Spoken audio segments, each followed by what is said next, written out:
Order! Order! You are an incorrigible delinquent at times. Behave yourself, man!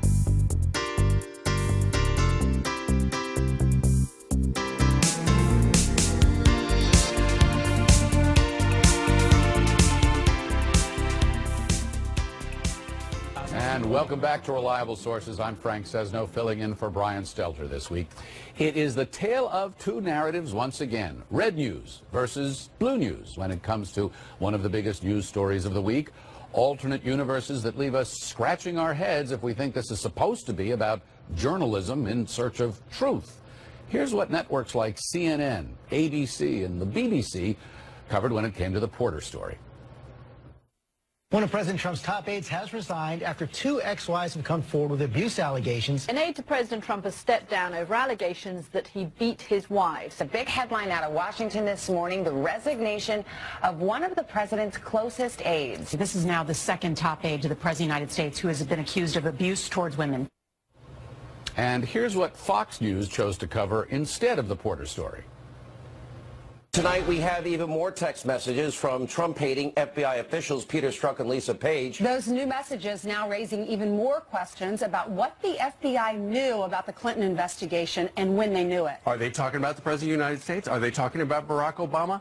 Does that mean he was involved in whatever they were doing? We have two very simple questions for Barack Obama and, frankly, everyone else involved in this scandal. What did the president know, and when did he know it?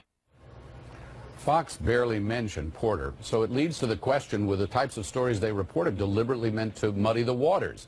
I mean, Obama hasn't been president for quite some time, yet it's not what Fox is putting into this narrative. Now, Fox isn't the only one. One of Breitbart's top stories yesterday had nothing to do with this White House at all. Poll, the story said, Americans overwhelmingly believe Obama improperly surveilled Trump campaign. My reaction is one thing, but what effect is any of this having on people consuming this kind of information? According to the most recent Gallup poll, while 44% of Americans see news media as important to our democracy, 43% think the news media did a very poor job accomplishing that goal. And when it's broken down along partisan lines, we see just how far apart we are. 50% of Democrats think the news media is doing very well supporting our democracy, while only 10% of Republicans believe the same. News should serve to inform, to seek truth, to hold the powerful, whoever they may be, to account. Instead, what we're seeing is news is just another disputed battleground in a polarized America, a filter on what people see and believe.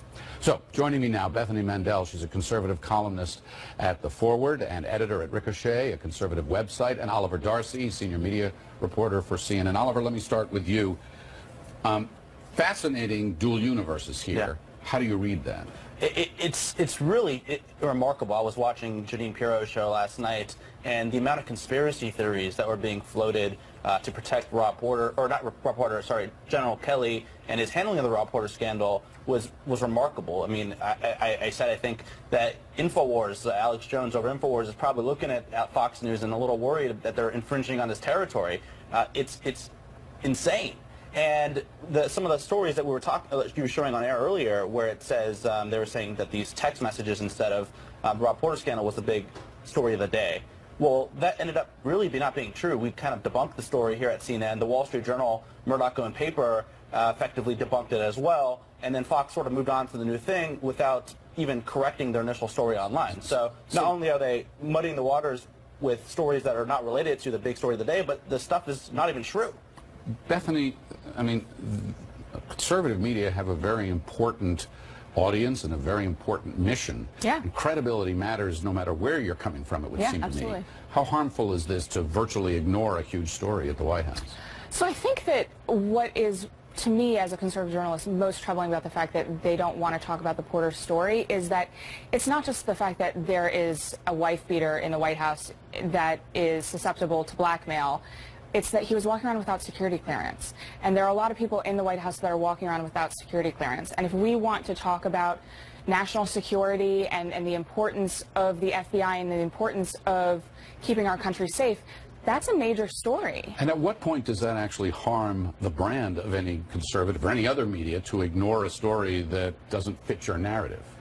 So I mean, think isn't this actually dangerous business for a Breitbart or a Fox or anybody else? I mean, you're a conservative columnist, but you're a legitimate journalist working for legitimate news organizations. Yeah, but I think the problem and why we're seeing this polarization is that it's not going to harm their credibility, because these folks that are consuming Fox News are only consuming Fox News. So, I mean, a lot of the examples that you used were opinion column. They were opinion shows like Fox and Friends and Hannity. Those are the folks who watch those are devoted partisans, and they're not necessarily going to hear those. So, Oliver, is there any indication that this is hurting their ratings or circulation or anything like that? They're doing the contrary. They're doing great. They're living in another universe, is what it is, and they're being told that CNN and the New York Times and the Washington Post that these guys are the ones not telling you the truth, when in fact it's quite the contrary. Bethany, I want to ask you about a tweet that you offered up this last week as well. Every journalist should mention Michelle Fields to Corey Lewandowski on air if they insist on having him talking about hitting women. What's this about? Yeah, I mean, on Bill Hemmer's show, they had... On Fox. Yeah, on Fox. They had Corey Lewandowski on to talk about how problematic it is to have Porter in the White House. And they did not mention Lewandowski's private relationship with Hope Hicks, and now she's in a relationship with Porter. Because that is relevant information that nobody seems to be talking about.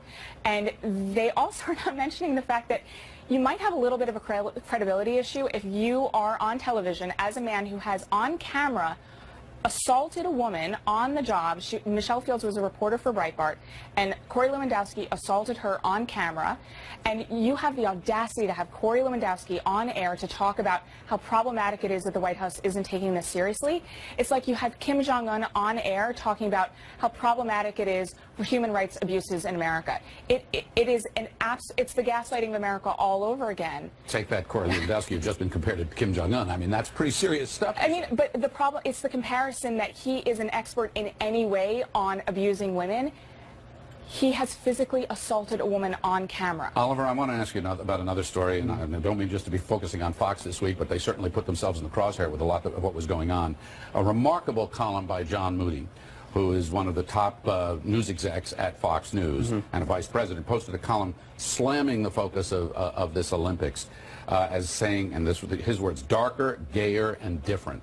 Fox had to withdraw that column at the end of the day, but that seems an extraordinary editorial freedom, shall we say, for someone to take, and out of bounds even for Fox. Yeah, and Fox is not answering any questions. They put out a statement, a very short statement. Did you reach out to media outlets? I did, multiple times. They're not getting back to me. John Moody, the executive, is not getting back to me either. But they put out a very short statement to media outlets saying it didn't represent the values of Fox News, which is extremely perplexing because this is an executive vice president, an executive editor at Fox News who apparently, if we're to believe Fox, doesn't understand his own company's values. It's quite strange, and what's also odd is that you would expect him to be leading others in the newsroom, showing them what the company values are, and apparently, he doesn't know himself. We'll keep watching. Bethany, Oliver, thank you both very much. Appreciate the conversation. I've been getting